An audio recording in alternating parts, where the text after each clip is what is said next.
From Texas Station, we are here for the title matches of the 2012 JBT Las Vegas main event. A battle of two of the best left-handers on our regular weekly tour. Two of the best bowlers we have out here, period, as Wesley Lowe is going for his 9th career JBT title. He's only 15 years old, bowlers up to age 22 bowling this tournament. And both of these guys younger and kick their butts all the time. And Wesley has been doing a lot of that today. Bowled on one pattern for 8 games of qualifying over 4 days. Switched to a different pattern today, and it was favorable on the left, and these guys tore it up. Lefty or righty, doesn't matter. These guys are talented, and nobody has been hotter on this tour than now 15-time titleist Jakob Butturff. He started this season with 6. He has been winning everything. He is the current TPC champion. That's our year-end tournament. It's the only tournament that's arguably tougher than this to win. And now he's trying to add another major to his collection in the main event. High in the first frame though, leaves it 4-7. Who do you think's gonna win? Look at this, Mrs. Fujita brought a fruit bat to the tournament. Oh no! Yes, the fruit bat is spitting up. Oh, lovely, huh? I think it's camera shy. Mm-hmm. There we go. Very nice. Thank you for bringing the fruit bat to the tournament. We appreciate it. Very nice. Meanwhile, Jakob got a spare. One of the most unique bowlers. If you haven't watched him bowl before, watch some of our other videos as well, too. We've really never seen anything like it. He sort of has the best of both worlds. His thumb is in the ball, but you wouldn't know it by the way he releases the ball because he's got this crazy flexible wrist thing going on where the ball's purely back on his wrist like he's thumbless. So he's kind of got thumb out rotation and thumb in accuracy, and it has been flat out dominant for well over a season now on tour. Another thing that's unique about him is that he uses extraordinarily weak equipment. That's a Brunswick Cyclone, folks. Look it up. It's a urethane ball with a semi-conventional grip, and he doesn't often need anything more aggressive. That we'll talk more about that as to why as he covers up that 7-pin and starts spare. We expect a lot of strikes in this title match. Both these guys can string them at will, and they both have looked pretty locked in throughout the road to the finals here, as it's sort of a bracket, sort of a step ladder, so even though they're the 1-2 seeds, they both had to win a match to get here. Wesley has balance issues, but that doesn't matter either, as all 4'6" of Lowe comes up with an opening double.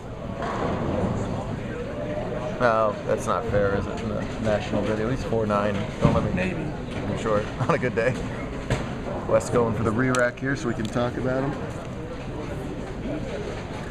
15 years old from Palmdale, California. 8-time winner.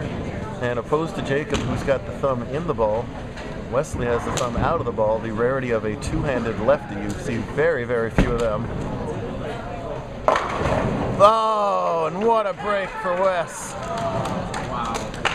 Wow. Right in the 1-1 pocket, the 7 squashes out. That is a early burst of momentum for Wesley. Jakob is at his best when his back is against the wall. When people think he's not going to win, bam, there's a 10-bagger in your face. There's the start of it right there with the first shot. Jakob rolled one of 2 300 games out of all this couple hundred bowler field of stars from all over the country. Only had 2 perfectos, both in the doubles competition this week, both from lefties, Jakob Butturff and Kyle Anderson.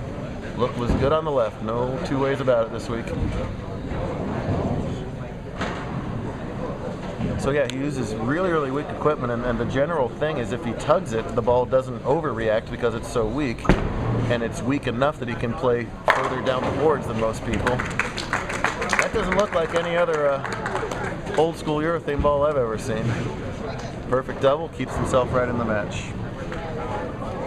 So because Wesley is only 2 feet 8 inches tall, he's got to get a lot of leg speed in order to generate the ball speed he needs to get the ball down the lane. So see, he starts way back in the very end of the approach, virtually runs to the foul line, generates all that speed. The thumb out of the ball helps generate all that power, and when he hits there, it's unlucky not to strike. And his string ends there at 3 with that swishing 10-pin. It's only the fourth frame, but might as well say both bowlers can max out for 279. Even though we put out challenging shots that run the gamut from crazy hard to just sort of hard, these guys are talented enough to string them on anything. We had a 300 to 279 title match in Las Vegas a couple months ago. That's on YouTube. Give them just a couple boards or the time to carve out a couple boards, and they'll strike for days. Oop. Sorry about that shaky camera there, as I almost lost the microphone. Alright, there we go.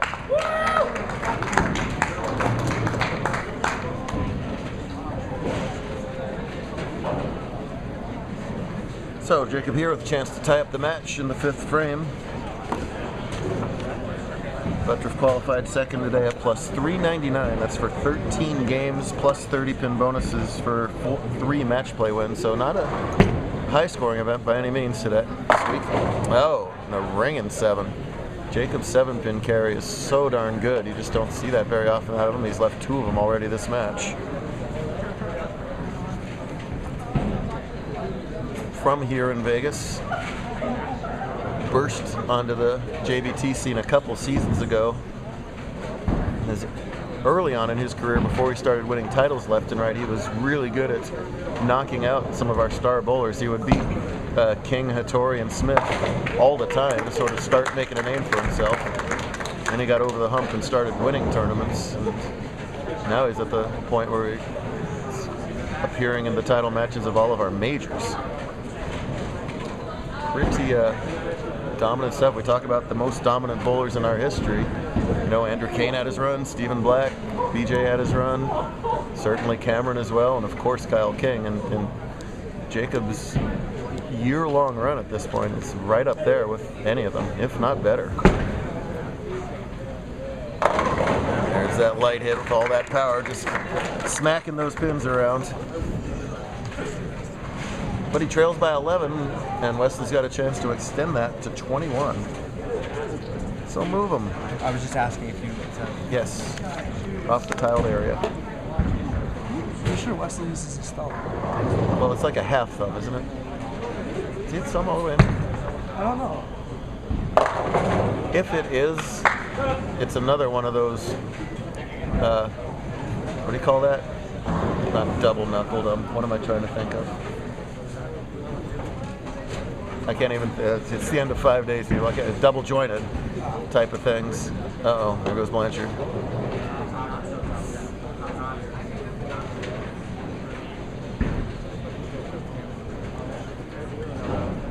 All those ESPN idiots can go bowl him for $1,000 a pin and see who wins. It's ridiculous.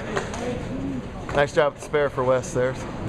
6-count spares are tough because these guys have been hitting the pocket so much that they haven't gotten less than 9 very often, so you have to sort of remember how to shoot the spare, and you're also visiting a different part of the lane than you've been on all day long. So that's a good job by Lowe right there, but it remains only that 11 pin difference. Way out there. He knew that one was a little left and a little fast. Fortunate not to 3-7 there as the match starts to get a little tighter. Folks, there's a lot of money on the line. It's not just a lot of money, it's a big difference between first and second. $5,000 was guaranteed on top. That's what they're playing for. Yeah, I said $5,000. Second is $2,000 because we weren't flooded with entries. So this is a $3,000 match. There aren't many people in their lives that ever bowl one game for $3,000. And this is the situation confronting these two young guys. Jacob, the old man here at 18. Remember, they play bowlers up to age 22 in this tournament, so it is not age that makes the difference. Not, no matter what anybody says. It's skill level and ability. Oh! And that's where that ball choice really comes into play, because that was a couple boards right of every other shot. And there's just nothing in that ball's construction for it to overreact from there, and he's able to trip out high hits with it. Gets the 6-8 to fall out, and that's a huge double here, and we are all tied with 3 frames to go, but it's advantage Butturff because he's got the double working here. 8th frame.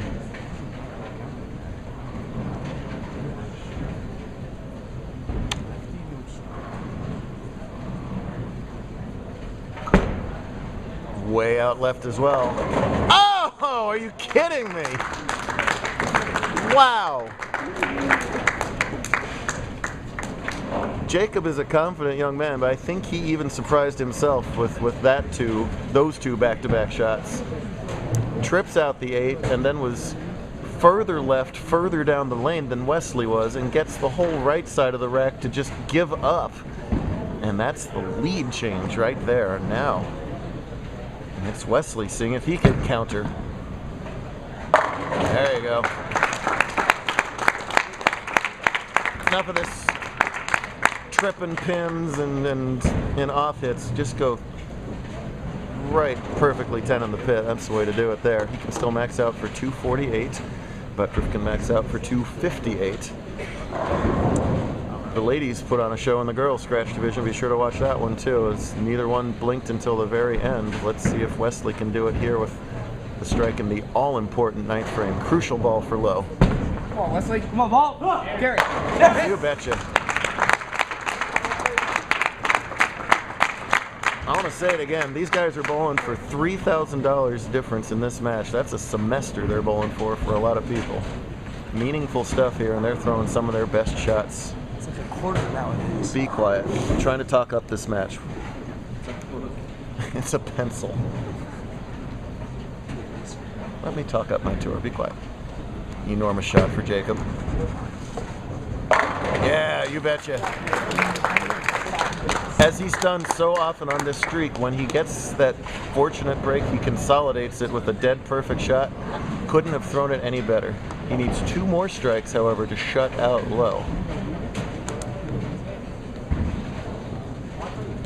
The first strike does not end the match. The first strike, depending on count, could force low to double. If Jakob doubles, he captures the main event title on top of everything else. Come on, Gary. Oh, gets that 7 to wrinkle out at the end. Power versus power.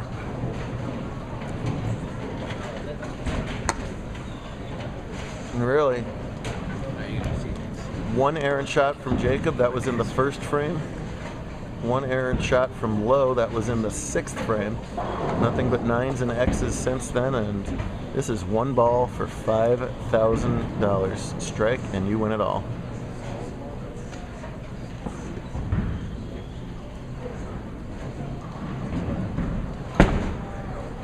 Whoa, is that left? Even Jakob Butturff could not get that ball to get back to the pocket, as that was hovering around the 1-2 board. And a couple of things happen on that one. A, he doesn't shut out Wesley, and B, he drops count on that ball to make life easier, quote unquote, for Wesley when he does get up in the 10th frame. It's important for Jakob to spare this up, even though he's, I'm sure, very disappointed with the result. You don't want to drop any more count, because that could come into play here.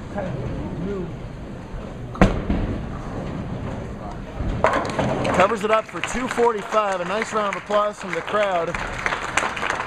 All you can ask for as a bowler at any level is a chance to show up in the 10th and win a title.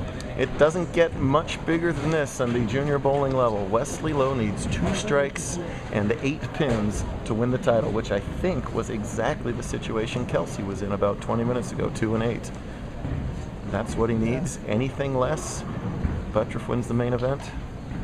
2 and 7, we'll have a 1-shot roll-off for $5,000. That'd be interesting.